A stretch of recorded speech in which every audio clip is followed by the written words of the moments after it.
user and hardware is called operating system. ఇది కూడా అడిగారు explicit point of view లో what is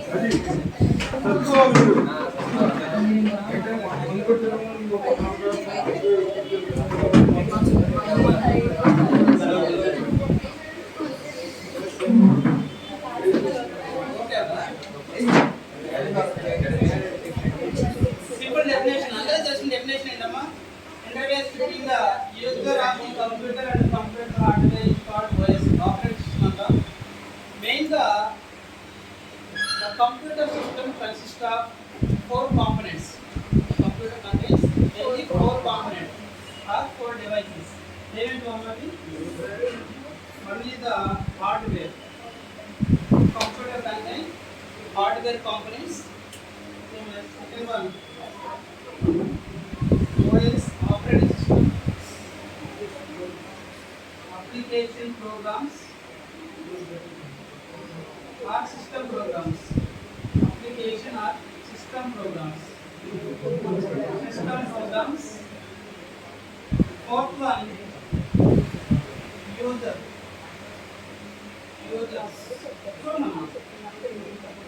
System, mainly the computer system contains four components. One is the computer hardware. What are the hardware of the computer? ఏమేమి అమ్మా CPU లో మనకి కనిపించే devices ఏంటి CPU hardware devices input output devices memory main గా CPU memory input output devices entire operating system మీద ఏ topic చెప్పుకున్నా ఏ sub topic చెప్పుకున్నా మనకి రిపీటెడ్ గా వచ్చే పదాలు ఏంటంటే words CPU input output devices ఈ మూడు లేకుండా OS లో ఏ టాపిక్ చెప్పుకోం సబ్ టాపిక్ అయినా ఈ టాపిక్ అయినా కానీ ఖచ్చితంగా ఈ మూడు వస్తాయమ్మా CPU input devices output devices memory వీటితోనే లింక్ అయ్యారు OS మొత్తం కూడా ఎంటైర్ 7 టాపిక్స్ కూడా మనం దీని గురించి చెప్పుకుంటూ వెళ్తాం హార్డ్వేర్ డివైసెస్ గురించి చెప్పుకుంటూ వెళ్తాం CPU ఎలా వర్క్ అవుతుంది CPU ఏం చేస్తుంది దాని పర్పస్ ఏంటి దాని ఫంక్షనాలిటీ ఏంటి అని చెప్పుకుంటూ వెళ్తాం ఇన్పుట్ అవుట్ డివైసెస్ ఏం చేస్తాయి అలానే మెమరీలో ఏం చేస్తాం మన టాపిక్స్లో కూడా మెమరీ మేనేజ్మెంట్ అని ఇచ్చారు అలానే CPU ప్రాసెస్ మేనేజ్మెంట్ అంటే CPU మేనేజ్మెంట్ ప్రాసెస్ మేనేజ్మెంట్ కాదు ప్రాసెస్ సింక్రనైజేషన్ అన్న CPU గురించి డెడ్ లాక్స్ అన్న CPU గురించి మెమరీ మేనేజ్మెంట్ ఫిఫ్త్ టాపిక్ అలానే సిక్స్త్ టాపిక్ డిస్టెబిలింగ్ అంటే ఏంటి మెమరీ గురించి సెకండరీ మెమరీ గురించి ఫైల్ మేనేజ్మెంట్ ఫైల్స్ ఎలా స్టోర్ చేస్తాం మెమరీలో అంటే లాస్ట్ 3 టాపిక్స్ మెమరీ గురించి ఫస్ట్ 3 టాపిక్స్ CPU గురించి ఇలా వీటి గురించి చెప్పుకుంటూ వెళ్ళిపోతాం so system contain mainly hardware the hardware means CPU main components CPU input output device memory అంటే మనకి చాలా ఉంటాయి బట్ మనకి ఎగ్జామ్ పాయింట్ ఆఫ్ ఏదైతే కావాలో వాటిని పాయింట్ అవుట్ చేస్తూ ఉంటారు CPU input device output device memory అలానే OS చూడండి ఇక్కడ OS ఆపరేటింగ్ సిస్టమ్ డెఫినేషన్ మనకు తెలుసు ఆపరేటింగ్ ఏం చేస్తామా what the main purpose of OS ఏం చేస్తాం OS ఏం చేస్తామా మనం ఏదైతే ప్రోగ్రామ్ ఇచ్చామో ఆ ప్రోగ్రామ్ని ఈ రీసోర్స్ యూజ్ చేసుకొని ఎగ్జిక్యూట్ చేస్తాం ఈ రీసోర్స్ ఇవన్నీ ఏమంటారు రీసోర్సెస్ అనొచ్చు ఈ రీసోర్సెస్ ద్వారా యూజర్ ఏదైతే రాశాడో అప్లికేషన్ కానీ ప్రోగ్రామ్ కానీ ఏదైనా రాశాడు అనుకోండి వీటన్నిటిని కంట్రోల్ చేసేది లేదా ఎగ్జిక్యూట్ చేసేది ఎవరంటే కంట్రోల్ అండ్ కోఆర్డినేట్ ఈ the controller and coordinator between the users and hardware devices is OS main functionality ఏంటి యూజర్కి మనకి ఇది ద సిస్టమ్ మై సిస్టమ్ నేను ఇక్కడ ఉన్నాను నేను ప్రోగ్రామ్ రాశాను ఆ ప్రోగ్రామ్ అనేది ఎగ్జిక్యూట్ అవ్వాలి రన్ చేయాలి అవుట్పుట్ రావాలి రిజల్ట్ రావాలి ఆ మధ్యలో జరిగే ప్రాసెస్ అంతా ఎవరు చేస్తారు అంటే OS చేస్తుంది OS ఎలా చేస్తుంది by using these resources OS controls and coordinates of the applications of users or programs of users user యొక్క ప్రోగ్రామ్స్ని కంట్రోల్ చేసి ఎగ్జిక్యూట్ చేసి యూజర్కి ఇచ్చేది ఎవరంటే OS అన్నమాట ఆపరేటింగ్ సిస్టమ్ ఓఎస్. అలానే అప్లికేషన్ ప్రోగ్రామ్స్ అనుకోండి, సిస్టమ్ ప్రోగ్రామ్స్. సిస్టంలో కొన్ని ప్రోగ్రామ్స్ ఉంటాయి. మనం రాసిన ప్రోగ్రామ్ ఏదైనా కానీ యూజర్ రాసిన ప్రోగ్రామ్ అది ఎగ్జిక్యూట్ చేయాలన్నా లేదా ఇంకేమైనా చేయాలనుకుంటే దానికి కొన్ని ప్రోగ్రామ్స్ ఉంటాయి. వాటిని ఏమంటారంటే కంపైలర్స్ అంటారు. కంపైలర్స్ లేదా ఎడిటర్స్ లేదా డీబగ్గర్స్, ఇలా డీబీఎస్ చాలా ఉంటాయి. ఇలా సిస్టంలో మనం రాసిన ప్రోగ్రామ్ అనేది ఎగ్జిక్యూట్ చేయడానికి దానికి కావాల్సిన ప్రోగ్రామ్స్ ఏదైతే ఉన్నాయో, సాఫ్ట్వేర్స్ ఏదైతే ఉన్నాయో వాటిని ఏమంటారు సిస్టమ్ ప్రోగ్రామ్స్ అంటారు. వాటిని system programs. Compilers, text editors and debuggers, database system వీటన్నిటి కూడా ఏమంటారు అప్లికేషన్ ప్రోగ్రామ్స్, సిస్టమ్ ప్రోగ్రామ్స్ అంటారు. అలాంటివి అంటే సిస్టమ్ దగ్గర ఎవరైతే ఆపరేట్ చేస్తున్నారో వాళ్ళ యూజర్స్ అంటారు.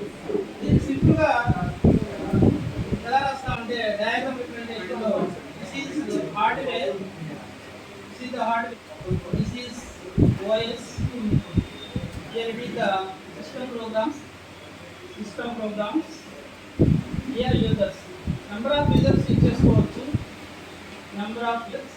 సో సిస్టమ్ ప్రోగ్రామ్స్ ఏమంటాయి, కంపైలర్స్ అని లేదా ఎడిటర్స్ అని ఇలా ఉంటాయి.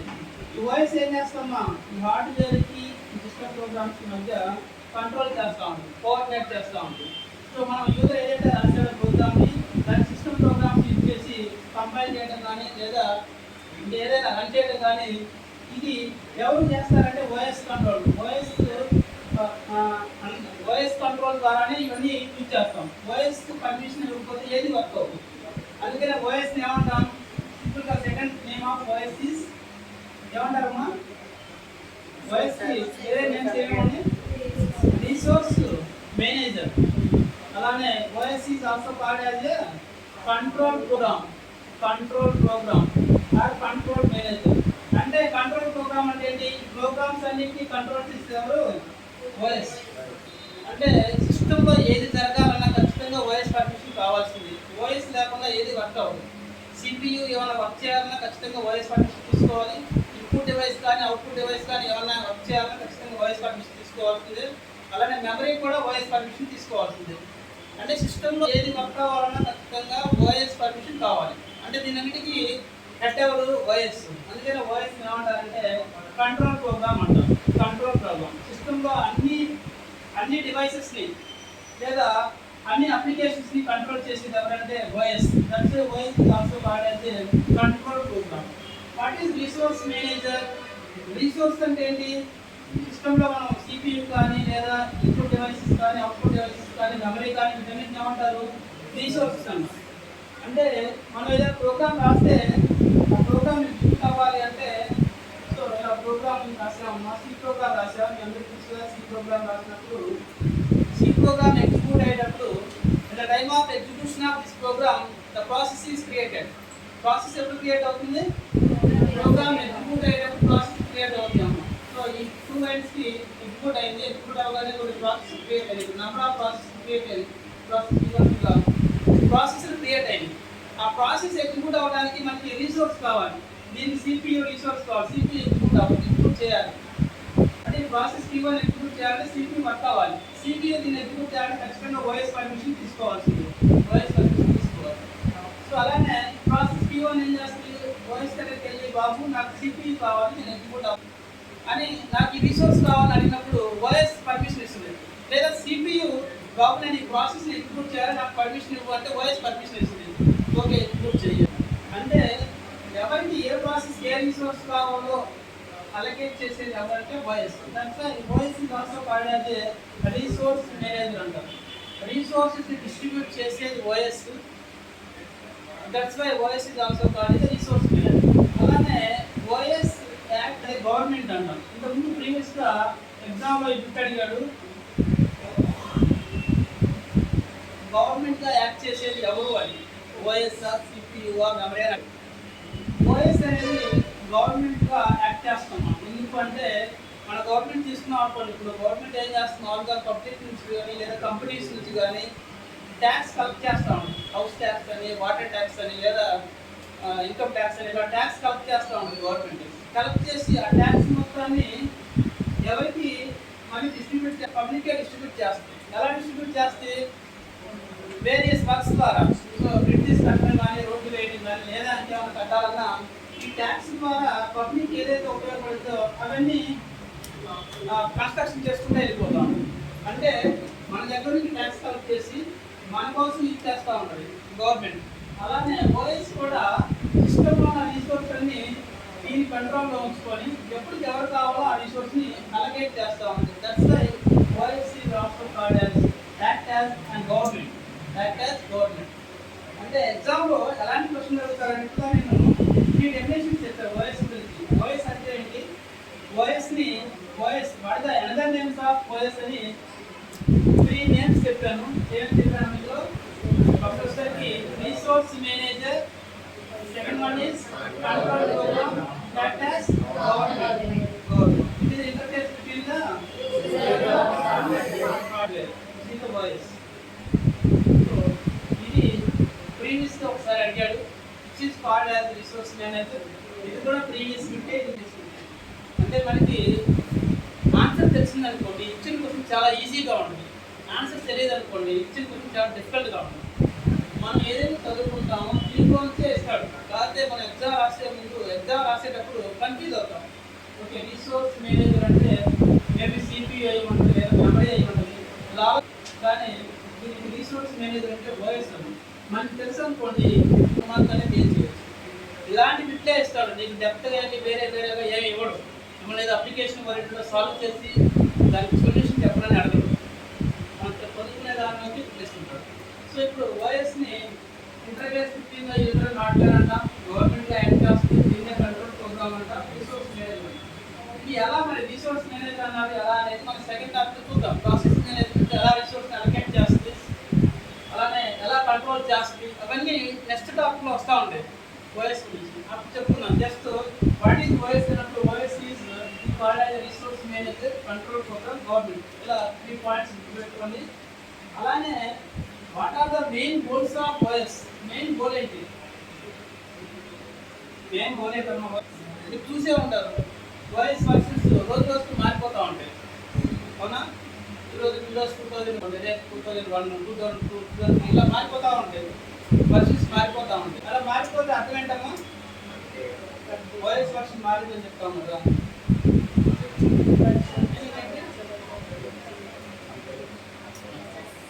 ఫీచర్స్ యాడ్ అయింది, సమ్ ఎక్స్ట్రా ఫీచర్స్ యాడ్ అయింది. ఎక్స్ట్రా ఫీచర్స్ అనేది యాడ్ అయింది. ఇక్కడ చూడండి, goals of OS. OS goals తీసుకున్నాం అనుకోండి, చాలా గోల్స్ ఉంటాయి. కాకపోతే మెయిన్గా మనం ఓఎస్ గోల్స్ చెప్పుకుంటే ప్రైమరీ గోల్ వచ్చేసరికి ఏంటమ్మా? కన్వీనియంట్, యూజర్కి కన్వీనియంట్గా ఉండాలి. యూజర్కి కన్వీనియంట్. అలానే సెకండ్ వన్ వచ్చేసరికి ఎఫిషియన్సీ.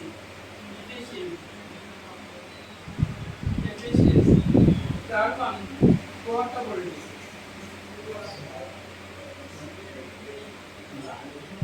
రిలయబిలిటీ. అలానే ఫిఫ్త్ వన్ వచ్చేసరికి స్కేలబిలిటీ. చూడండి, ఇక్కడ 5 పాయింట్స్ రాశాను. ఈ 5 కూడా లాస్ట్ టైం మిస్ అయ్యి ప్లీజ్ క్వశ్చన్ పేపర్ చూసుకుంటే goals of what is the primary goal of OS అనేది 4 ఇచ్చేసాడు. అక్కడ ఆప్షన్స్. ప్రైమరీ గోల్ వచ్చేసరికి కన్వీనియంట్, యూజర్కి కన్వీనియంట్గా ఉండాలి, యూజర్కి అర్థం అవ్వాలి. మన సిస్టమ్తో వర్క్ చేయాలనుకోండి ఈజీగా ఉండాలి. అలా ఎఫిషియెంట్గా వర్క్ అవ్వాలి. పోర్టబిలిటీ అంటే తప్పుగా రాకూడదు. మనం చేసిన ప్రోగ్రామ్ ఎగ్జిక్యూట్ చేయడానికి తప్పులు రాకుండా కరెక్ట్గా వర్క్ అవ్వాలి, ఎఫిషియెంట్గా వర్క్ అవ్వాలి, తక్కువ టైంలో ఎక్కువ రిజల్ట్స్ కావాలి. పోర్టబిలిటీ ఏంటి? రిలయబిలిటీ, స్కేలబిలిటీ చూద్దాం. ఈ 5 కూడా ప్రీవియస్ క్వశ్చన్ పేపర్లో ఇచ్చారు. గోల్స్ ఆఫ్ ఓఎస్ దీన్ని నా తెలిసి ఇచ్చాడు. దీనికి ఒక 2 టైమ్స్ ఇచ్చాడు. రిమైనింగ్ అనేది 1 టైం అడిగాడు. డేట్ అడుగుతాడు. అంటే ఇంట్రడక్షన్ టు ఓఎస్లో మన 7 టాపిక్స్ ఒక టాపిక్ నుంచి మినిమం 2 మార్క్స్ వస్తాయి. 2 మార్క్స్ వస్తాయి అన్నమాట. 14 మార్క్స్ కదా. ఎక్కడ ఒకటి లింక్ అయి ఉంటుంది, ఒక టాపిక్ ఇంకో టాపిక్ లింక్ అయి ఉంటుంది. ఆ లింక్ దగ్గర క్వశ్చన్ అంటే మనం చెప్పుకునే ఫస్ట్ టాపిక్ నుంచి 2 మార్క్స్ అనేది మనం 2 మార్క్స్ గెస్ చేయొచ్చు. 2 మార్క్స్ రావచ్చు. ఎలాంటి అడుగుతాడు ఇంక వేరే ఏం అడగడు నాకు తెలిసి. గోల్స్ ఆఫ్ ఓఎస్లో what is the primary goal అన్నప్పుడు ఎఫిషియన్సీ రాయకూడదు. కన్వీనియంట్ టు ద యూజర్కి కన్వీనియంట్గా ఉండాలి. ఆ ఎన్విరాన్మెంట్ అనేది ఓఎస్ ఎన్విరాన్మెంట్ యూజర్కి కన్వీనియంట్గా ఉండాలి, ఈజీగా అర్థం కావాలి. సో అలానే ఎఫిషియెంట్గా వర్క్ చేయాలి. రిసోర్స్ ఎఫిషియన్సీ ఏంటంటే రిసోర్స్ యూటిలైజేషన్ అనేది రిసోర్స్ యూటిలైజేషన్ ఈస్ ఎఫిషియెంట్గా వర్క్ చేయాలన్నమాట. రిసోర్స్ యూటిలైజేషన్ అంటే సింప్లీ వర్క్ చేస్తూ ఉండాలి, తక్కువ టైంలో ఎక్కువ వర్క్ చేస్తూ ఉండాలి, నెంబర్ ఆఫ్ ప్రోగ్రామ్స్ ఎగ్జిక్యూట్ చేయాలి. దాన్ని ఎఫిషియన్సీ అంటాం. పోర్టబిలిటీ అంటే ఏంటి? OS running on different machines. ఒక మిషన్ మీదే కాదు, డిఫరెంట్ డివైస్ మీద కూడా ఓఎస్ అనేది వర్క్ అవ్వాలి. అలానే రిలయబిలిటీ అంటే రోబస్ట్ అంటాం, నమ్మకం అనమాట. ఖచ్చితంగా వర్క్ అవ్వాలి, ఫెయిల్ అవ్వకూడదు. ప్రోగ్రామ్ రాసాం, దాని అవుట్పుట్ తప్పు వచ్చింది అనుకోండి, రిలయబిలిటీ ఉండదు కదా, మనం నమ్మం కదా. సో ఖచ్చితంగా రిలయబుల్గా వర్క్. అలానే స్కేలబిలిటీ అంటే ఏంటమ్మా, ఎక్స్ట్రా ఫీచర్స్ యాడ్ చేసుకోవడానికి అవకాశం ఉండాలి. కొత్త ఫీచర్స్ వచ్చినాయనుకోండి, ఓఎస్ యాడ్ చేసుకునే విధంగా ఉండాలి. యాడ్ న్యూ ఫీచర్స్ యాడ్ చేసుకోవడానికి అనుకూలంగా ఉండాలి ఓఎస్. ఇవి 5 గోల్స్ అమ్మా. ఒకటి convenient, efficiency, portability, reliability, scalability. 5 గుర్తుపెట్టుకోండి, చాలా చాలా ఇంపార్టెంట్. చూడడానికి ఇలా ఉంటుంది కానీ చాలా important. This is called primary goal అమ్మా. This is called primary goal. This is secondary goal.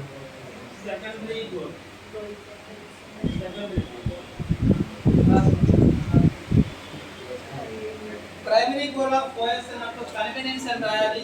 Secondary goal of OS అన్నప్పుడు ఎఫిషియన్సీ అని రాయాలి. మనం చదువుకునే దాంట్లో వచ్చే బిట్స్ ఫ్రేమ్ చేస్తూ ఉంటారు. Primary goal is convenience, secondary goal is efficiency.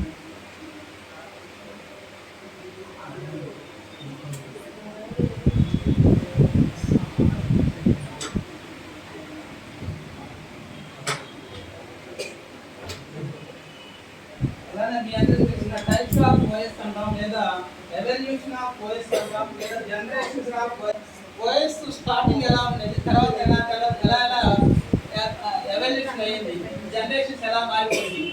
So starting చూద్దాం. ఇది ఎవల్యూషన్ ఆఫ్ ఓఎస్ లేదా టైప్స్ ఆఫ్ ఓఎస్ అంటాం. Evolution of OS or generations or types of OS. Types of OS అని చెబుతా ఉన్నాం. ఇప్పుడు మనం స్టార్టింగ్ ఎలా ఉండేది అంటే ఓఎస్ లేదు అసలు. స్టార్టింగ్ 1950s ఓఎస్ ఇంకా ఇంప్లిమెంట్ చేయలేదు. సో ఓఎస్ లేనప్పుడు ఏమి చేసేవాడు, సిస్టమ్తో ఎలా కనెక్ట్ అయ్యేవాడు, యూజర్ అనేవాడు సిస్టమ్తో ఎలా కనెక్ట్ అయ్యేవాడు. మామూలుగా మనం యూజర్ అనేవాడు సిస్టమ్తో ఎలా కనెక్ట్ అవుతాం, ఇందులో ఓఎస్ ద్వారా కనెక్ట్ అవుతాం. మామూలుగా ఎప్పుడైతే సిస్టంలో ఓఎస్ లాగా మనం ఏం చేయలేం కదా. సో ఓఎస్ ద్వారా సిస్టమ్ కనెక్ట్ అవుతాం. కానీ ప్రీవియస్గా ఓఎస్ లేనప్పుడు యూజర్ అనేవాడు డైరెక్ట్గా హార్డ్వేర్తో సిస్టమ్తో కనెక్ట్ అయ్యేవాడు. ఎలా కనెక్ట్ అయ్యేవాడు అంటే దాన్ని ఏమంటారంటే ఏమనేవాళ్ళమ్మా, ఓఎస్ ఇంప్లిమెంట్ చేయనప్పుడు యూజర్ అనేవాడు డైరెక్ట్గా మిషన్తో కనెక్ట్ అయ్యేవాడు. దాన్ని ఏ ఆపరేషన్ అంటారు, చదువుకున్నారు కదా. అప్పుడు టైప్స్ ఏమిటి చెప్పండి ఒకసారి. వాయిస్ టైప్స్ ఏమిటి? బ్యాచ్ ప్రాసెసింగ్ ఒకటి, మల్టీ టాస్కింగ్ ఒకటి, మల్టీ ప్రాసెసింగ్ అని, ఇంకా డిస్ట్రిబ్యూటెడ్ అని, టైం షేరింగ్. ఓకే, దీనికి ముందున్నదే సీరియల్ ప్రాసెసింగ్. ఫస్ట్ వన్ ఏంటి, ఓఎస్ లేనప్పుడు మనం యూజ్ చేసేది ఏంటంటే serial processing. First one serial processing. Serial processing OS అంటాం. స్టార్టింగ్ బ్యాచ్ ప్రాసెసింగ్ ముందు మనం యూజ్ చేసింది అంటే డైరెక్ట్గా యూజర్ హార్డ్వేర్తో కనెక్ట్ అయ్యేవాడు, కమ్యూనికేట్ అయ్యేవాడు. సీరియల్ ప్రాసెసింగ్ అంటాం. Serial processing. నో ఓఎస్ లేదమ్మా. ఇందులో ఆపరేటింగ్ సిస్టమ్ అనేది ఇంకా ఇంప్లిమెంట్ అవ్వలేదు. ఓఎస్ లేదు, డైరెక్ట్గా యూజర్ అనేవాడు సిస్టమ్తో కనెక్ట్ అయ్యాడు. ఎలా కనెక్ట్ అయ్యేవాడు అంటే ఎలా కమ్యూనికేట్ అయ్యేవాడు. Punching cards, first punched cards మీద రాసేవాడు. పంచ్డ్ కార్డ్స్, దీన్ని కన్వర్ట్ టు పార్ట్ రీడర్స్గా కన్వర్ట్ చేసేవాడు. పార్ట్ రీడర్స్ని మిషన్కి అటాచ్ చేసేవాడు, సిస్టమ్ హార్డ్వేర్కి అటాచ్ చేసేవాడు. ఏమైనా ఎర్రర్స్ ఉన్నాయి అనుకోండి, ఏమైనా ఎర్రర్స్ వస్తే లైట్స్ అనేవి ఆన్ ఆఫ్ అని ఉండేది. లైట్స్ ఆన్ అయ్యి రెడ్ కలర్ అనుకోండి ఎర్రర్ ఉన్నట్టు, గ్రీన్ కలర్ అయితే ఎర్రర్ లేనట్టు. ఎప్పుడైతే రెడ్ కలర్ ఆన్ అయ్యింది ఆటోమేటిక్గా యూజర్ అనేవాడు మెమరీలో ఏమైనా ప్రాబ్లం ఉందా, లేదా సిపియూలో ఏమైనా ప్రాబ్లం ఉందా, లేదా ఐబోర్డ్ డివైసెస్ ప్రాబ్లం ఉందా డైరెక్ట్గా చెక్ చేసేవాడు. యూజర్ అనేవాడు చెక్ చేసేవాడు, సిపియు మెమరీ కానీ ఎక్కడ ప్రాబ్లం ఉందో చెక్ చేసుకునేవాడు. మామూలుగా అయితే ఏమైనా ఓఎస్ చెక్ చేసుకునేది, ఎవరికైనా ప్రాబ్లం ఉంటే, కానీ ఎక్కడైతే యూజరే చెక్ చేసేవాడు. సో సిస్టమ్ ఎలా కనెక్ట్ అయ్యేవాడంటే ఫస్ట్ పంచింగ్ పార్ట్స్ మీద రాసేవాడు, వాటిని పార్ట్ రేట్లోకి కన్వర్ట్ చేసేవాడు, పార్ట్ రేట్ మిషన్ కనెక్ట్ చేసేవాడు. మిషన్ అనేది ఏమైనా అడప్ట్ చేస్తే లైట్స్ ద్వారా యూజర్ ఐడెంటిఫై చేసి ఎక్కడ ప్రాబ్లం ఉందో కనుక్కునేవాడు. ఇదంతా పట్టడానికి ఒక 50 to 100 days పట్టేది. ఒక ప్రోగ్రామ్ ఎగ్జిక్యూట్ చేయాలి అంటే మాన్యువల్గా వెరిఫై చేయాలి కాబట్టి, ఎక్కడ ప్రాబ్లం వెరిఫై చేయాలి కాబట్టి 50 to 100 days పట్టేది ఒక ప్రోగ్రామ్ ఎగ్జిక్యూట్ చేయడానికి. ఆపరేటింగ్ సిస్టమ్ లేనప్పుడు ఒక ప్రోగ్రామ్ ఎగ్జిక్యూట్ చేయడానికి కనీసం చాలా లాంగ్ టైం పట్టేది. ఒక సెకండ్ 1 day లేదా 2 days అయిపోయేది. చాలా డేస్ పట్టేది, నెంబర్ ఆఫ్ డేస్ ఎక్కువ పట్టేది అనమాట. ఇది సీరియల్ ప్రాసెసింగ్. దీని నుంచి నెక్స్ట్ జనరేషన్లో మనకి బ్యాచ్ ప్రాసెసింగ్ అవుతుంది. సెకండ్ వన్ బ్యాచ్ ప్రాసెసింగ్ అంటే ఏంటమ్మా? బ్యాచ్ ప్రాసెసింగ్ అంటే ఏంటి? బ్యాచ్ ప్రాసెసింగ్ అంటే ఏంటమ్మా? సెకండ్ వన్ బ్యాచ్ ప్రాసెసింగ్ అంటే ఏంటి? బ్యాచ్ వైజ్ ఎగ్జిక్యూట్ చేయడం. బ్యాచ్ అంటే గ్రూప్ వైజ్ ఎగ్జిక్యూట్ చేయడం. సపోజ్ మనం ఇక్కడ చూడండి, నెంబర్ ఆఫ్ ప్రోగ్రామ్స్ ఇస్తున్నాం అనుకోండి. ప్రోగ్రామ్ 1, ప్రోగ్రామ్ 2, ప్రోగ్రామ్ 3, ప్రోగ్రామ్ 4, ఇవన్నీ సి ప్రోగ్రామ్ అనుకోండి. సపోజ్ సి ప్రోగ్రామ్స్ అన్ని ఒక గ్రూప్ చేయడం, అలానే జావా ప్రోగ్రామ్స్ అన్ని ఒక గ్రూప్ చేయడం, లేదా సి ప్లస్ ప్లస్ అని ఒక గ్రూప్ చేయడం, వేరే లాంగ్వేజ్ ప్రోగ్రామ్స్ అని ఒక గ్రూప్ చేయడం. ఇలా గ్రూప్ చేసి దీనికి సంబంధించిన సాఫ్ట్వేర్ యూజ్ చేసి సి ప్రోగ్రామ్స్ అన్ని 1 by 1 ఎగ్జిక్యూట్ చేసుకుంటే వెళ్ళిపోయేవాళ్ళు. ఇది అయిపోయిన తర్వాత నెక్స్ట్ వేరే ప్రోగ్రామ్స్ ఏదైతే ఉన్నాయి, వేరే లాంగ్వేజ్ సంబంధించినవి అవన్నీ ఎగ్జిక్యూట్ చేసుకుంటే వెళ్ళేవాళ్ళు. అంటే బ్యాచ్ ప్రాసెసింగ్లో ఎగ్జిక్యూషన్ ఎలా జరుగుతుందంటే సేమ్ టైప్ ఆఫ్ ప్రోగ్రామ్స్ లేదా సేమ్ టైప్ ఆఫ్ లాంగ్వేజ్ ఒకే గ్రూప్కి చెందిన ప్రోగ్రామ్స్ అన్ని ఒకసారి ఎగ్జిక్యూట్ చేసేవాడు. ఇది అయిపోయిన తర్వాత నెక్స్ట్ దానికి సంబంధించిన కంపైలర్ మార్చుకొని సి ప్రోగ్రామ్స్ ఇదంతా అయిపోయిన తర్వాత నెక్స్ట్ దీనికి సంబంధించిన ప్రోగ్రామ్స్ అన్ని ఒకసారి ఎగ్జిక్యూట్ చేసేవాడు. ఏమంటారంటే batch processing. Same group of jobs are group together. Same jobs అంటే ఏంటమ్మా? Programs. Same jobs are grouped together and executed 1 by 1. Batch processing. Same jobs are grouped together and execute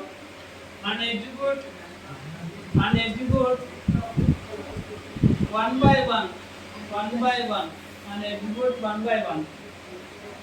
Same jobs are grouped together and execute 1 by 1 is called as a batch processing. That is also previous question. తర్వాత అడిగాడు batch processing వాడే definition ఇచ్చాడు, దీన్ని ఏమంటారో అడిగాడు. Same ఇదే ఇచ్చాడు. Same jobs are group together and execute 1 by 1 is called which type of operating system ఇచ్చాడు? Batch processing operating system.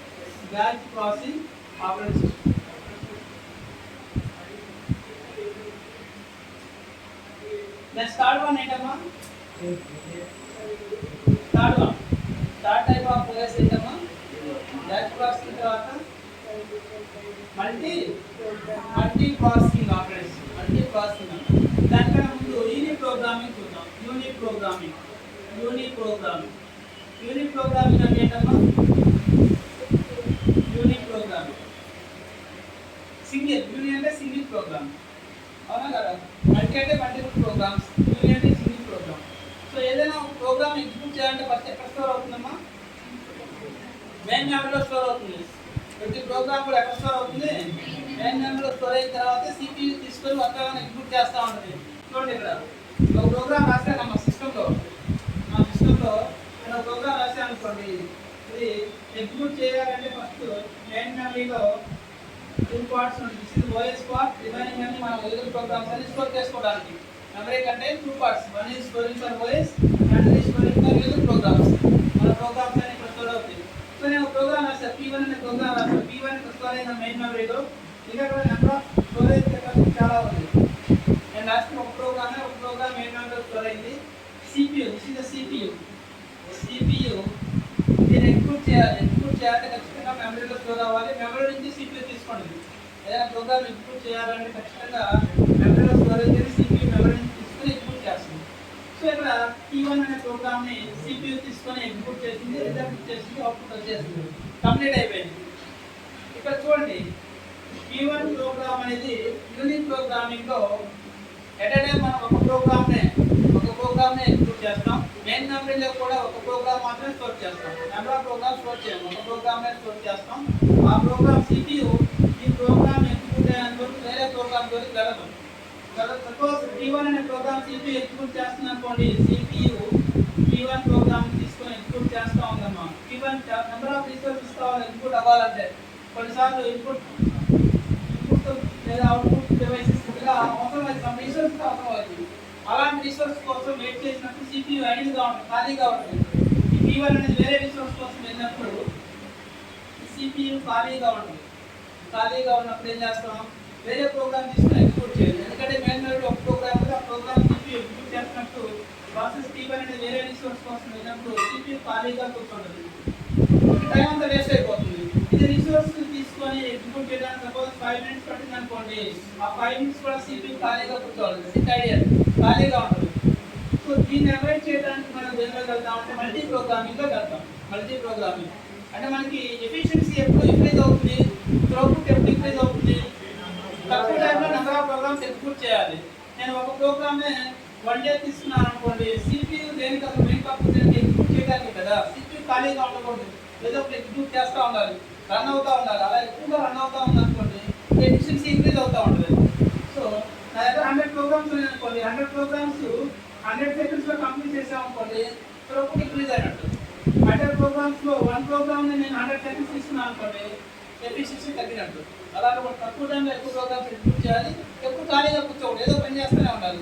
ఖాళీగా కూర్చున్నాం అనుకోండి, ఏదో ఆలోచన వస్తూ ఉంటుంది, ఏదో వర్క్ చేస్తాం అనుకోండి, అప్పుడు పడిపోతాం. ఇప్పుడు CPU ఎఫిషియన్సీ ఇంక్రీజ్ అవ్వాలంటే ఖచ్చితంగా వర్క్ చేస్తూ ఉండాలి. కానీ యూనిట్ ప్రోగ్రామింగ్ ఏమవుతుందమ్మా, CPU ఎప్పుడు ఖాళీగా ఉంటుంది. ఎందుకంటే ఈ ప్రాసెస్ అనేది వేరే రిసోర్స్ కోసం వెళ్ళినప్పుడు CPU ఖాళీగా కూర్చుంటుంది, ఏం చేయకుండా.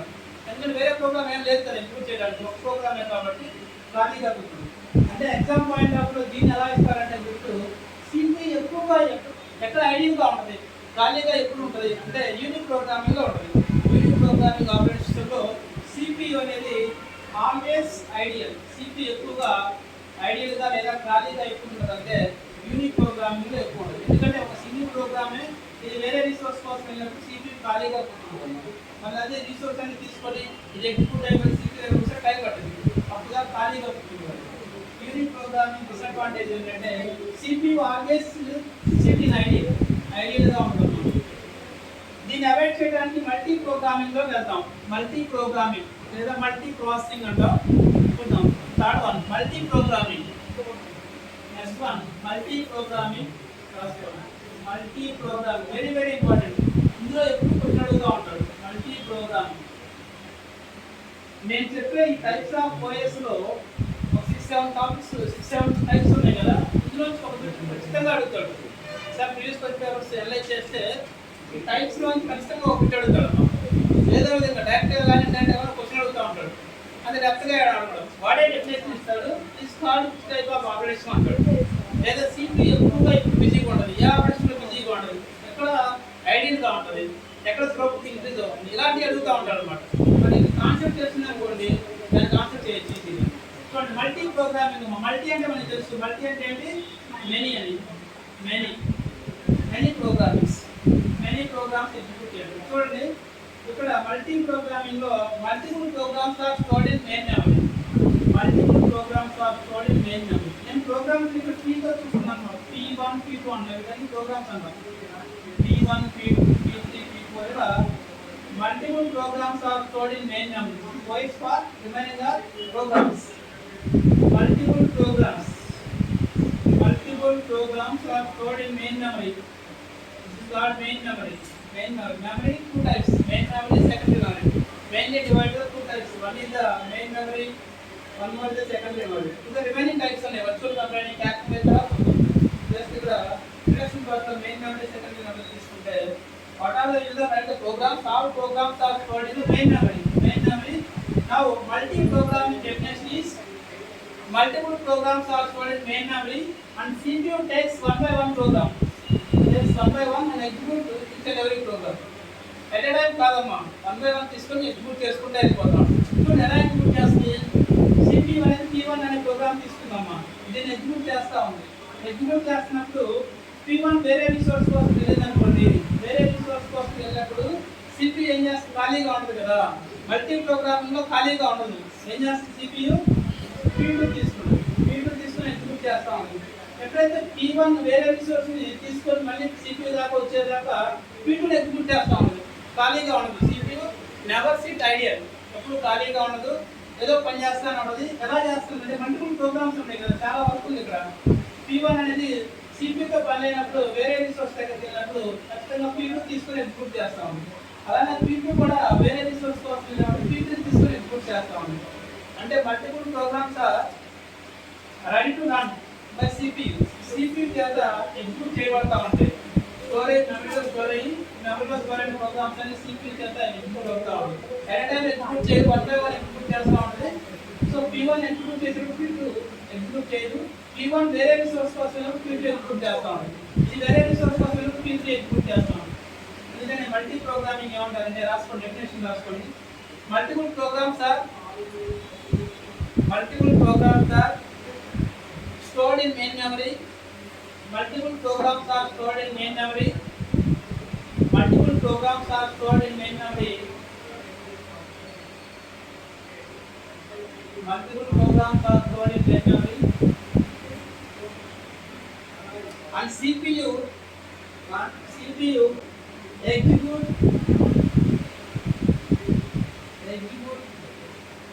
programs 1 by 1.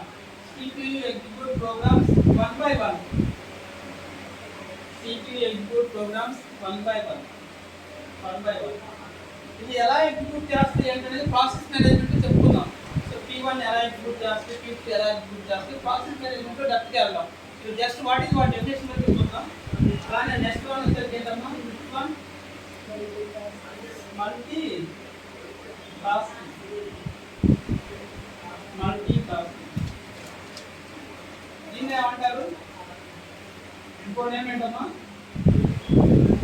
Time sharing system. Time sharing దీన్నే ప్రాసెస్ కాన్సెప్ట్ ఏం చెప్తా, రౌండ్ రాబిన్ షెడ్యూలింగ్ అంట. షెడ్యూలింగ్లో రౌండ్ రాబిన్ షెడ్యూలింగ్ అంట. ఇక్కడ టైం షేరింగ్ సిస్టమ్ అంటాం, లేదా multi tasking operating system. Multi tasking అంటే మల్టిపుల్ టాస్క్ ఎగ్జిక్యూట్ అవ్వడం. మల్టిపుల్ టాస్క్ ఎక్కడ ఎలా ఎగ్జిక్యూట్ చేస్తుంది చూడమ్మా. ఒక ప్రాసెస్ P1 అనేది ఒక ప్రోగ్రామ్ అనేది తీసుకున్నాం అనుకోండి, CPU కనెక్ట్ చేసాం, CPUకి ప్రాసెస్ ప్రోగ్రామ్ P1 అనేది ఎగ్జిక్యూట్ చేయమని. దీన్ని ఎగ్జిక్యూట్ చేయడానికి ఒక 1 hour పట్టింది అనుకోండి. P2 అనే ప్రోగ్రామ్ ఉంది, సెకండ్ ప్రోగ్రామ్. అలానే P3 ఉంది, P4, ఇలా 4 ప్రోగ్రామ్స్ ఉన్నాయమ్మా. మెయిన్ మెమరీలో 4 ప్రోగ్రామ్స్ ఉన్నాయి. 4 ప్రోగ్రామ్స్లో P1 అనేది CPU కనెక్ట్ చేసాం, దీనికి 1 hour పట్టింది. P2 ఎగ్జిక్యూట్ చేయడానికి ఒక 30 minutes పడుతుంది. దీన్ని ఎగ్జిక్యూట్ చేయడానికి 2 hours టైం పడుతుంది. దీన్ని ఎగ్జిక్యూట్ చేయడానికి ఒక 2 minutes టైం పడుతుంది. ఇలాంటప్పుడు 2 minutes టైం పట్టే P4 ఎగ్జిక్యూట్ చేయడానికి ఎంత టైం వెయిట్ చేయాలి అంటే దాదాపు 1.5 hours 3.5 hours వెయిట్ చేయాలి. అలా ఇది 1 hour, ఇది 30 minutes, 3.5 hours వెయిట్ చేయాలి.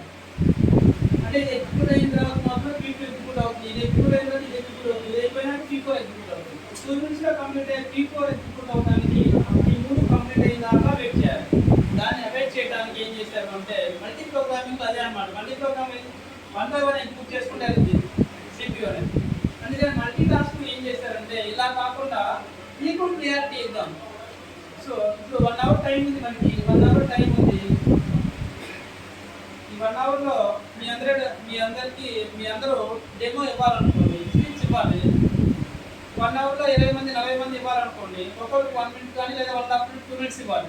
ఇస్తే అందరికీ ఈక్వల్గా అందరూ ఇస్తారు. అలా కాకుండా ఒకరికి 10 minutes ఇచ్చి ఒకరికి 20 minutes ఇచ్చామనుకోండి, అందరూ చెప్పుకోలేరు, అందరూ స్పీచ్ ఇవ్వలేరు కదా. అందుకని అందరికీ ఈక్వల్ ప్రియారిటీ ఇవ్వాలి. కాబట్టి ఇక్కడ కూడా ఈక్వల్ ప్రియారిటీ ఇవ్వాలి. CPU అనేది అన్ని ఎగ్జిక్యూట్ చేయాలి అంటే ఖచ్చితంగా టైం షేరింగ్ పద్ధతి ప్రకారం ఇచ్చేయాలని చెప్పి ఇక్కడ టైం షేరింగ్ కాన్సెప్ట్ ఇచ్చేసి దీనివల్ల ఏంటంటే ప్రతి ఒక్కరు కూడా 2 minutes టైం ఇచ్చామనుకోండి, P1కి 2 minutes టైం ఇస్తాం. ఆ 2 minutesలో ఎంతైతే ఎగ్జిక్యూట్ అయిందో అందరికీ ఎగ్జిక్యూట్ అవుతుంది. మామూలుగా అయితే 1 అవర్ టైం పట్టింది, కానీ దీన్ని 2 మినిట్స్ టైం ఇచ్చానమ్మా. 2 మినిట్స్ టైం ఇచ్చారు P1 కి. నెక్స్ట్ 2 మినిట్స్ అయిపోగానే CPU ఏం చేస్తుందంటే P1 నుంచి P2 వెళ్ళిపోతుంది. ఇక్కడ 2 మినిట్స్ వర్క్ అవుతుంది, ఎగ్జిక్యూట్ చేస్తుంది. నెక్స్ట్ 2 మినిట్స్ కంప్లీట్ అవ్వాలి, P3కి వెళ్ళిపోతుంది. ఇక్కడ 2 మినిట్స్ కేటాయిస్తుంది, అయిపోయి నెక్స్ట్ P4కి వెళ్ళిపోతుంది. 2 మినిట్స్ కేటాయిస్తుంది, అయిపోయిన మళ్ళీ ఫస్ట్ నుంచి వస్తుంది. P1 ఇంకా ఎగ్జిక్యూట్ చేయాల్సిన ఉందా, మళ్ళీ 2 మినిట్స్ దాన్ని ఇలా చూసుకుంటే వెళ్ళిపోతుంది. ఇది యాక్చువల్ రౌండ్ రాబిన్ అంటాం, లేదా టైం షేరింగ్ అనమాట. ఈక్వల్ టైం ఇవ్వడం, దానికి ఈక్వల్ టైం ఇవ్వడం. ఈక్వల్ టైం ఇవ్వడం వల్ల P4 అనేది ఎగ్జిక్యూట్ చేయడానికి ఎంత టైం పట్టిద్దామా, దీని దగ్గరకు వచ్చేసరికి 6 మినిట్స్లో అయిపోతుంది. దీనికి 1 మినిట్స్ టైం పడుతుంది. ఇది అయిపోతుంది, దీన్ని కంప్లీట్ అయిపోతుంది 2 మినిట్స్లో. నెక్స్ట్ ఇక్కడ వచ్చేస్తుంది, ఇక్కడ నుంచి ఇక్కడికి వచ్చేస్తుంది, మళ్ళీ ఇలా తిరుగుతాం, కంప్లీట్ అయ్యేంత వరకు తిరుగుతాం. Time sharing and multi tasking అంటే ఈ విధంగా ఈక్వల్ టైం ప్రియారిటీ ఇవ్వడం, ఈక్వల్ టైం ఇచ్చి అందరికీ ప్రియారిటీ ఇవ్వడాన్ని మల్టీ టాస్కింగ్ వల్ల. ఇలా ప్రతిదీ కూడా 2 మినిట్స్ టైం క్వాంటమ్ ద్వారా ఎగ్జిక్యూట్ చేస్తాము. CPU అనేది టైం క్వాంటమ్ ఇస్తాం, 2 మినిట్స్ కావచ్చు, 3 మినిట్స్ కావచ్చు, టైం క్వాంటమ్ ఇచ్చి దాని ద్వారా ఎగ్జిక్యూట్ చేసుకుని వెళ్ళిపోతాం. ఇది మల్టీ టాస్కింగ్ వల్ల చాలా ఇంపార్టెంట్. నెక్స్ట్ వచ్చే టాపిక్స్ కూడా చాలా ఇంపార్టెంట్. ఇదే ఇచ్చేస్తాం మల్టీ టాస్కింగ్.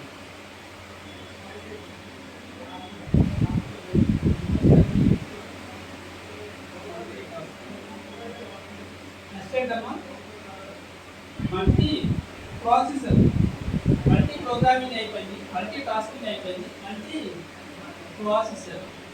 మల్టీ ప్రాసెసర్ అంటాం. దీన్ని ఏమంటారు, ప్యారలల్ సిస్టమ్స్ అంటాం, ప్యారలల్ అంటాం. దీన్ని టైట్లీ కపుల్డ్ సిస్టమ్ అంటాం. టైట్లీ కపుల్డ్ అని కూడా అంటాం. Tightly coupled. ఇంకోటి multi processor, distributed operating system. Distributed అనుకోండి, డిస్ట్రిబ్యూటెడ్. దీన్ని ఏమంటారు, లూజ్లీ కపుల్డ్ అంటాం. Loosely coupled. ఇది చాలాసార్లు ఇచ్చాడు. టైట్లీ కపుల్డ్, లూజ్లీ కపుల్డ్, ఈ రెండింటి గురించి ఇచ్చారు. Tightly coupled, loosely coupled. డైరెక్ట్గా ప్యారలల్ సిస్టమ్స్ అనుకుంటా, మల్టీ ప్రాసెసర్ అనుకుంటా, డిస్ట్రిబ్యూటెడ్ సిస్టమ్స్ అనుకుంటా, లూజ్లీ కపుల్డ్ అని చాలాసార్లు ఇచ్చాడు. ఏమి ఇచ్చాడు అంటే డెఫినేషన్ ఇచ్చాడు, ఇంకేం ఇవ్వలేవాడు. ఎందుకంటే దీనికి డెప్త్కి వెళ్ళాలంటే మనం కంప్యూటర్ ఆర్గనైజ్లో వస్తుంది. Computer architecture, computer organise subject ఉంటుంది. ఇంజనీరింగ్ స్టడీస్కి వెళ్తే అందులో వస్తుంది. ఆ సబ్జెక్ట్లో ఇదే ఉంటుంది అనమాట, ప్యారలల్ సిస్టమ్స్, డిస్ట్రిబ్యూటెడ్ సిస్టమ్స్ ఉంటే ఉంటుంది. ఇందులో డెఫినేషన్ చేస్తే చాలు. ఎందుకంటే వాయిస్లో మనం ఇంగ్లీష్ టాపిక్స్ చెప్పుకున్న దీని గురించి చెప్పుకోం, మల్టీ ప్రాసెసింగ్ చెప్పుకుంటాం. మల్టీ ప్రోగ్రామింగ్ ఆ మల్టీ ప్రాసెసింగ్. ఇప్పుడు మల్టీ ప్రాసెసర్ అన్నాం. మల్టీ ప్రాసెసర్ అంటే మల్టిపుల్ ప్రాసెసర్. ప్రాసెసర్ అంటే ఏంటి, CPU. ప్రాసెసర్ అంటే ఏంటి, CPU. మల్టీ ప్రాసెసర్ అంటే మల్టిపుల్ CPUs ఇచ్చేయడం. మల్టిపుల్ CPU సిస్టమ్కి మల్టిపుల్ CPUs కనెక్ట్ చేసామనుకోండి, CPU1, CPU2, CPU3, ఇలా మల్టిపుల్ CPUs ఇచ్చేసామనుకోండి. మల్టిపుల్ CPUs, ఒక CPU ఉందనుకోండి, నా దగ్గర 10 ప్రోగ్రామ్స్ ఉన్నాయి. ఒక CPU ఉందనుకోండి, ఒక్కొక్క ప్రోగ్రామ్ 10 మినిట్స్ పట్టింది అనుకోండి. ఎంత టైం పట్టింది, ఒక్కొక్క ప్రోగ్రామ్ 10 మినిట్స్ పట్టింది. 10 ప్రోగ్రామ్స్ 100 మినిట్స్ పట్టింది ఒక CPU ఎగ్జిక్యూట్ చేయాలని. కానీ 4 CPUలు ఉన్నాయి అడిగా, 10 ప్రోగ్రామ్స్ ఉన్నాయి, ఒక్కొక్క 10 మినిట్స్ పట్టింది. సో డివైడ్ చేస్తున్నాం అనుకోండి, ఇది ఒక 2 ప్రోగ్రామ్స్, ఇది ఒక 2 ప్రోగ్రామ్స్, 20 మినిట్స్లో అయిపోద్ది. 20 మినిట్స్ అంటే 100 మినిట్స్లో అయిపోయి 20 మినిట్స్లో అయిపోద్ది. ఈ వర్క్ అంతా డిస్ట్రిబ్యూట్ చేసుకోండి, CPU అని డిస్ట్రిబ్యూట్ చేసుకోండి. ఒక పని నలుగురు చేస్తారనుకో తక్కువ టైంలో అయిపోద్ది, ఒక పని ఒకటే చేస్తారనుకో ఎక్కువ టైం పడుతుంది. సేమ్ కాన్సెప్ట్ ఇక్కడ కూడా ఒక పని చేయడానికి నెంబర్ ఆఫ్ CPUs ఉన్నాయి. నెంబర్ ఆఫ్ ప్రోగ్రామ్స్ ఎక్కువ ఉన్నా, CPUs ఎక్కువ ఉన్నాయి అనుకోండి, తక్కువ టైంలో కంప్లీట్ అవుతుంది. మల్టీ ప్రాసెసర్ అంటే మల్టిపుల్ CPU ఇచ్చేసి ప్రోగ్రామ్స్ ఎగ్జిక్యూట్ చేయాలి. మల్టిపుల్ CPU దీని ఏమంటే టైట్లీ కపుల్డ్ అంట. దీనిలో 2 ఉంటాయి. మల్టీ ప్రాసెసర్లో 2 టైప్స్ ఉంటాయి. ఒకటి సిమెట్రిక్ అంటాం, సిమెట్రిక్ అని, ఇంకోటి ఎసిమెట్రిక్ అని. చూడమ్మా, సిమెట్రిక్ ఎసిమెట్రిక్ అని 2 టైప్స్ ఉంటాయి. సిమెట్రిక్ మల్టీ ప్రాసెసర్ అని, ఎసిమెట్రిక్ టైప్ మల్టీ ప్రాసెసర్. సిమెట్రిక్లో ఏమవుతుందంటే ఇక్కడ నెంబర్ ఆఫ్ CPUs ఉన్నాయి అనుకోండి, ఇక్కడ నెంబర్ ఆఫ్ ప్రోగ్రామ్స్ ఉన్నాయి. P1 programme, P2 programme, P3 programme, P4, P5, P6, P7 ఇలా నెంబర్ ఆఫ్ 10 ప్రోగ్రామ్స్ ఉన్నాయమ్మా. ఈ ప్రోగ్రామ్స్ని వీళ్ళకి ఎవరు డిస్ట్రిబ్యూట్ చేయరు. ఏ సిపియు ఆ సిపియు 1 by 1 తీసుకుని ఎగ్జిక్యూట్ చేసుకుంటా ఉంటుంది. ఏ సిపియు ఏ ప్రోగ్రామ్ ఎగ్జిక్యూట్ చేస్తుందో రిమైనింగ్ సిపియూస్ తెలియదు. సిపియు 1 అనుకోండి, P1 తీసుకున్నాము, P1 తీసుకుని ఎగ్జిక్యూట్ చేస్తాం. సిపియు 2 P2 తీసుకుంది, సిపియు 3 కూడా P2 తీసుకున్నాం అనుకోండి, సిపియు 3 4 ఇలా తీసుకున్నాం. అంటే ఒక ప్రోగ్రామ్ని 2 సిపియూస్ 2 ప్రాసెస్ తీసుకున్నాయి, సిపియు 2 సిపియు 3. ఒకే ప్రోగ్రామ్ 2 సిపియూస్ ఎగ్జిక్యూట్ చేయడం వల్ల టైం వేస్ట్ కదా. ఒకే ప్రోగ్రామ్ లో ఒక సిపియు ఎగ్జిక్యూట్ చేస్తే సరిపోతుంది. 2 సిపియూస్ ఎగ్జిక్యూట్ చేస్తే సేమ్ వర్క్ మీద ఎక్కువ ఉపయోగం లేదు కదా. సో ఇది ఎంత టైం అయితే పడుతుంది ఈ ప్రోగ్రామ్ ఎగ్జిక్యూట్ చేయడం, ఇప్పుడు అంతే టైం పడుతుంది, ఇప్పుడు అంతే టైం పడుతుంది. అంటే ఎందుకు ఇది P2 తీసుకున్నట్టు సిపియు తెలియదు, P2 ఆల్రెడీ ఎగ్జిక్యూట్ అవుతుంది. దీనికి తెలియదు ఏ ప్రోగ్రామ్ ఏది ఎగ్జిక్యూట్ చేస్తుంది. ఒక్కొక్క ప్రోగ్రామ్ మెయిన్ మెమరీ తీసుకుని ఎగ్జిక్యూట్ చేస్తూ ఉంటాయి. ప్యారల్గా ఇప్పుడు దీని ప్యారల్గా ఎగ్జిక్యూట్ చేస్తూ ఉంటాయి. ప్యారల్గా ఇప్పుడు ఎందుకంటే వీటి కంట్రోల్ చేయడానికి ఇన్ఫర్మేషన్ ఇవ్వడానికి ఎవరు లేరు, హెడ్ ఎవరు లేరు. అందుకని దీన్ని అవాయిడ్ చేయడానికి ఏమవుతుందంటే ఎస్టిమేటివ్ ఏం చేస్తుంటే ఒక ప్రాసెస్ అనేది హెడ్ అవుతుంది, హెడ్ ప్రాసెస్ అనమాట. ఇది సిపియు 1 అనుకోండి, నెక్స్ట్ సిపియు 2 సిపియు 3 సిపియు 4 ఇలా ఉన్నాయి అనుకోండి. సిపియు 1 ఏం చేస్తుంది, మెయిన్ మెమరీ నుంచి ప్రాసెస్ ప్రోగ్రామ్ ఏదైతే ఉన్నాయో P1 P2 P3 CPU 1 allot చేస్తుంది. దీనికి P1 ఇస్తుంది అనుకోండి, దీనికి P2 ఇస్తుంది, దీనికి P3 ఇస్తుంది, దీనికి P4 ఇస్తుంది. అంటే రిపీటెడ్ ప్రోగ్రామ్స్ అనేది సిపియూస్కి ఇవ్వదు. దీనికి ప్రోగ్రామ్ P1 ఇచ్చామనుకోండి, సిపియూకి P2 ఇస్తుంది, నెక్స్ట్ P3 ఇస్తుంది, P4 ఇస్తుంది. ఇలా ఇవ్వడం వల్ల రిపీటెడ్గా ఎగ్జిక్యూట్ చేయడం కుదరదు అనమాట. ఇక్కడ ఒక ఎంటైర్ ప్రాసెస్ ఉన్నది, ఒకళ్ళు మాస్టర్ అవుతారు, వీళ్ళందరినీ స్లేవ్స్ అంటారు. మాస్టర్ స్లేవ్ కాన్సెప్ట్ అంటారు. మాస్టర్ ఏం చేస్తాడు, రిమైనింగ్ ఎవరైతే ఉన్నారో వాళ్ళందరికీ వర్క్ అలాట్ చేస్తాడు. సిపియు 1 ఏం చేస్తుంది, సిపియు 2కి 3కి 4కి 5కి వర్క్ అలాట్ చేస్తాం. P1 నువ్వు తీసుకో, P2 నువ్వు తీసుకో, P3 నువ్వు తీసుకో, P4 నువ్వు తీసుకొని ఎగ్జిక్యూట్ చేయాలి. దీనివల్ల ఏంటి, రిపీట్గా ఎగ్జిక్యూట్ చేయడం అనేది ఉండదు. సో సిమెట్రిక్లో అయితే ఈ ప్యారలల్ సిస్టమ్స్లో రిపీట్గా ఎగ్జిక్యూట్ అయ్యే అవకాశం ఉంది. సిమెట్రిక్లో అయితే ఒక ప్రాసెసర్ కంట్రోల్లో ఉంటుంది కాబట్టి రిపీట్గా ఎగ్జిక్యూట్ చేయడానికి కుదరదు. సిమెట్రిక్ మల్టీ ప్రాసెస్ దీన్ని ఏమంటారంటే టైట్లీ కపుల్డ్ అంటాం, ప్యారలల్ సిస్టమ్స్.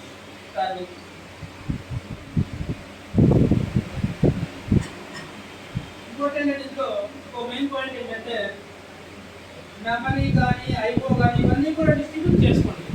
దానికి ఏ సిపియు ఆ సిపియు ఉండవు అన్నమాట, అన్నీ షేర్ చేసుకుంటామండి. మెమరీ ఐఓ ఇవన్నీ కూడా అన్ని ప్రాసెస్ షేర్ చేసుకుంటాం. దీన్ని ఏమంటారంటే టైట్లీ కపుల్డ్ అంటాం, లేదా ప్యారలల్ అంటాం, లేదా multi process. Parallel system, tightly coupled system, లేదా multi process system. Multiple process చేస్తాం. సిమెట్రిక్లో అయితే ఇలా జరుగుతుంది. ఎసిమెట్రిక్లో అయితే ఒక ప్రాసెస్ హెడ్ అవుతారు, రిమైనింగ్ అందరూ స్లేవ్ అవుతారు. మాస్టర్ స్లేవ్ కాన్సెప్ట్ దీన్ని ఏమంటారు, master slave, master slaves.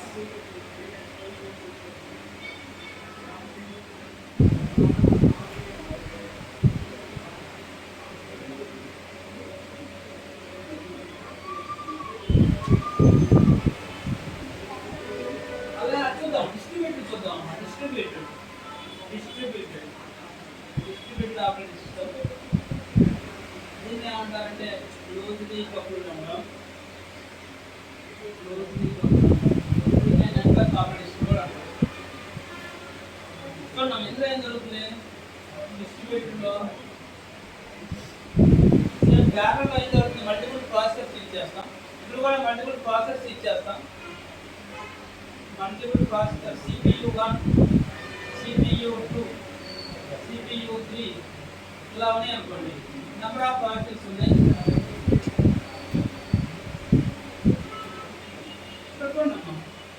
P1 P2 P3 P4 P5 ఇలా ప్రోగ్రామ్స్ ఉన్నాయి అనుకోండి. ఇక్కడ CPU1 P1 తీసుకుంది, CPU2 P2 తీసుకుంది, P3 తీసుకుంది, P4 తీసుకుంది. వీటి మధ్య కమ్యూనికేషన్ CPU1 P1 తీసుకుని ఎగ్జిక్యూట్ చేస్తుంది అనుకోండి. ఎగ్జిక్యూట్ చేసేటప్పుడు ఏం చేస్తుంది, రిమైనింగ్ అన్ని CPUs అన్ని ప్రాసెస్ ఇంటిగ్రేట్ చేస్తుంది. బాబు నేను P1 తీసుకుని ఎగ్జిక్యూట్ చేస్తున్నాను, ఇంటిగ్రేషన్ ఇస్తుంది. కమ్యూనికేషన్ ద్వారా ఇంటిమేషన్ ఇస్తుంది కదా. నేను P1 ఎగ్జిక్యూట్ చేస్తానంటే రిమైనింగ్ ప్రాసెస్ అని తెలిసిపోతుంది. P1 ఆల్రెడీ ఎగ్జిక్యూట్ చేస్తున్నారు కాబట్టి నెక్స్ట్ ప్రాసెస్ P2 తీసుకుంది. ఇది ఎప్పుడైతే P2 తీసుకుని ఎగ్జిక్యూట్ చేస్తుందో రిమైనింగ్ అన్ని ప్రాసెస్కి లిమిట్ చేస్తుంది. నేను P2 తీసుకుని ఎగ్జిక్యూట్ చేస్తున్నాను, అప్పుడు నెక్స్ట్ ప్రాసెస్ ఏం చేస్తుంది, నెక్స్ట్ ప్రాసెస్ తీసుకుంటుంది. P2 P1 తీసుకోండి, P3 తీసుకుంటుంది. అంటే ఏ ప్రాసెస్ ఏ ప్రోగ్రామ్ అయితే ఎగ్జిక్యూట్ చేస్తుందో అది అందరికీ ఇంటిమేషన్ ఇస్తుంది. అన్ని సిస్టమ్స్కి అన్ని ప్రాసెస్కి ఇంటిమేషన్ ఇస్తుంది, డిస్ట్రిబ్యూట్ చేస్తుంది. దానివల్ల ఏంటంటే ఒకే ప్రోగ్రామ్ 2-3 ప్రాసెస్ ఎగ్జిక్యూట్ చేయకుండా ఉండవచ్చు, రిపీటెడ్గా ఎగ్జిక్యూట్ చేయాలి. దాన్ని ఏమంటారంటే డిస్ట్రిబ్యూటెడ్ ఆపరేషన్ అంటారు, లేదా లూజ్లీ కపుల్డ్ అంటారు. ప్లస్ దీంట్లో ఇంకోటి ఏంటంటే ప్రతి సిపిఐకి దానికి ఓన్ మెమరీ కానీ రిమైనింగ్ ఏదైతే ఉన్న రిసోర్స్ అవన్నీ ప్రతి సిపిఐ షేర్ చేసుకోవడం ఉండదు, మెమరీ షేర్ చేసుకోవడం లేదా ఐఓ షేర్ ఇవ్వలే ఉండదు. ప్రతి సిపిఐకి దానికి సంబంధించిన రిసోర్స్ ఓన్గా ఉంటాయి. ఓన్గా ఉండడం వల్ల ఈజీగా తొందరగా అయిపోతుంది. బ్యాక్లో ఏమవుతుందంటే దాంట్లో షేర్ చేసుకుంటా ఉంటుంది, మెమరీని షేర్ చేసుకోవడం, రిమైనింగ్ అని షేర్ చేసుకోవడం జరుగుతుంది. ఇందులో షేర్ చేసుకోవడం ఉంటుంది, నాట్ షేర్డ్ అనమాట. రిసోర్స్ షేరింగ్ ఉండదమ్మా, కానీ ఇన్ఫర్మేషన్ షేరింగ్ ఉండదు. రిసోర్స్ అనేవి not shared, resources are not shared, but information మాత్రం షేర్ చేసుకుంటాం. ఇన్ఫర్మేషన్ అనేది షేర్ చేసుకుంటాం. ఎగ్జామ్ పాయింట్ ఆఫ్ వ్యూ ఒక ఇది అనమాట. ఎగ్జామ్ పాయింట్ ఆఫ్ వ్యూ ఏమంటారంటే ఇన్ఫర్మేషన్ అంటే డిస్ట్రిబ్యూట్ చేసుకోవడం లేదా షేర్ చేసుకొని తన ఓన్ మెమరీ యూజ్ చేసుకునే ప్రాసెస్ని ఏమంటారు, ఏ ఆపరేషన్లో అంటే మల్టీ డిస్ట్రిబ్యూటెడ్ ఆపరేషన్లో యూజ్ చేస్తారు. ఇన్ఫర్మేషన్ షేర్ చేసుకోకుండా ప్యారలల్ ప్రాసెస్ అని ఎగ్జిక్యూట్ చేస్తూ ప్రోగ్రామ్స్ని ఎగ్జిక్యూట్ చేయడాన్ని ఏమంటారంటే ప్యారలల్ సిస్టమ్స్ అంటారు. దాన్ని ఏమంటారు మల్టీ ప్రాసెస్ అంటారు. మల్టీ ప్రాసెస్ మన డిస్ట్రిబ్యూషన్ ఏం జరుగుతుంది, మల్టిపుల్ ప్రాసెస్ ఉంటాయి. మల్టిపుల్ ప్రాసెస్కి దానికి కావాల్సిన ఓన్ రిసోర్సెస్ ఉంటాయి, డేట్తో షేర్ చేసుకోవచ్చు. దీని రిసోర్స్ ఇంకే ఉంటాయి. ప్లస్ కాకపోతే ప్రతి ప్రాసెస్ ఇంకో ప్రాసెస్కి ఏం చేయాలి, ఇన్ఫర్మేషన్ మాత్రమే షేర్ చేస్తుంది, ఏం ఎగ్జిక్యూట్ చేస్తుందో చెప్తుంది. రిమైనింగ్ ఏమి షేర్ చేసుకో. కానీ parallel system or multi process ఏం జరుగుతుంది, రిసోర్సెస్ అన్ని షేరింగ్ జరుగుతుంది. రిసోర్స్ అనేది షేరింగ్ షేరింగ్ ఎవరి డిఫరెన్స్ ఉంది. ఇక్కడ రిసోర్స్ షేర్ చేయకూడదు, ఇక్కడ రిసోర్స్ షేర్ జరుగుతుంది. ఇక్కడేమో ఇన్ఫర్మేషన్ అనేది షేరింగ్ అవుతుంది, ఇక్కడ ఇన్ఫర్మేషన్ ఏమీ ఉండదు. లేదు ఈ సిమెట్రిక్లో అయితే ఇన్ఫర్మేషన్ ఉంటుంది, సిమెట్రిక్లో అయితే ఇన్ఫర్మేషన్. ఇది డిస్ట్రిబ్యూటెడ్ ఆపరేటింగ్ సిస్టమ్ చాలా చాలా ఇంపార్టెంట్.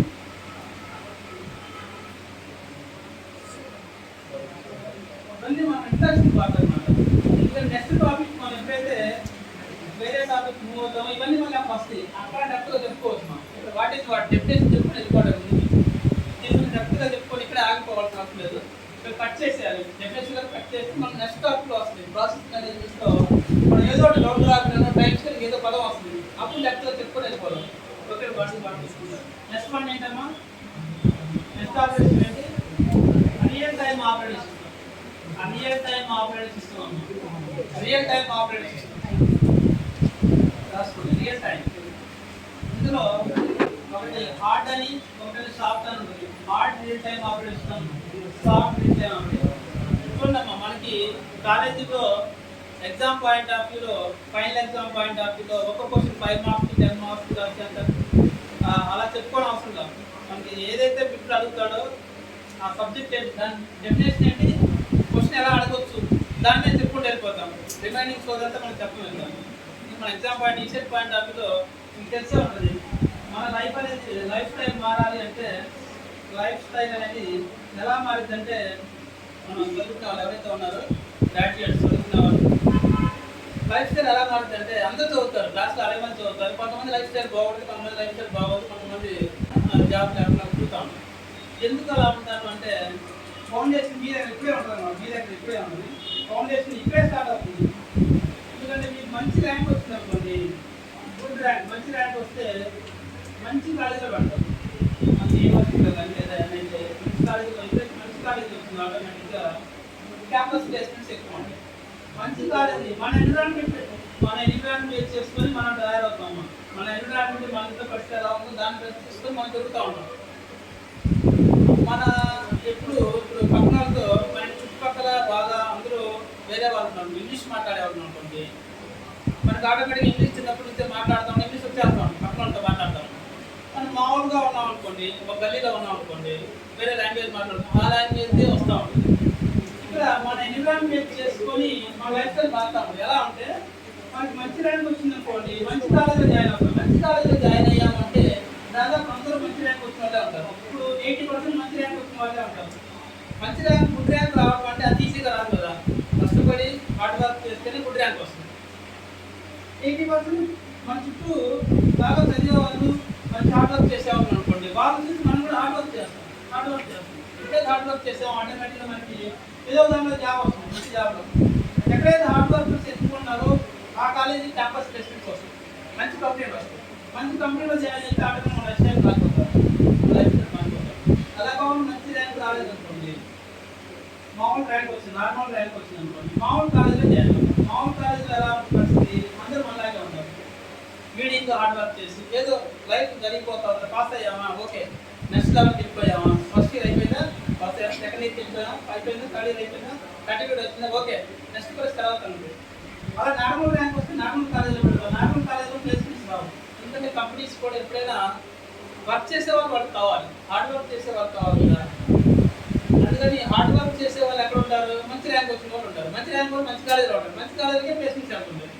నార్మల్ కాలేజీకి ఎప్పుడైతే వెళ్ళామో, నార్మల్ కాలేజీ వాళ్ళు ఏంటి, పిల్లలు జాయిన్ అవ్వడానికి డబ్బులు ఇచ్చి ప్లేస్మెంట్స్ తెచ్చుకుంటూ ఉంటారు. కంపెనీస్ డబ్బులు ఇచ్చి ఏదో కంపెనీస్ వస్తూ ఉంటాయి. ఆ కంపెనీస్ ఏదో అలా జరిగిపోతూ ఉంటుంది, లైఫ్ జరిగిపోతూ ఉంటుంది. జాబ్ వస్తూ ఉంటుంది, లైఫ్ జరిగిపోతూ ఉంటుంది.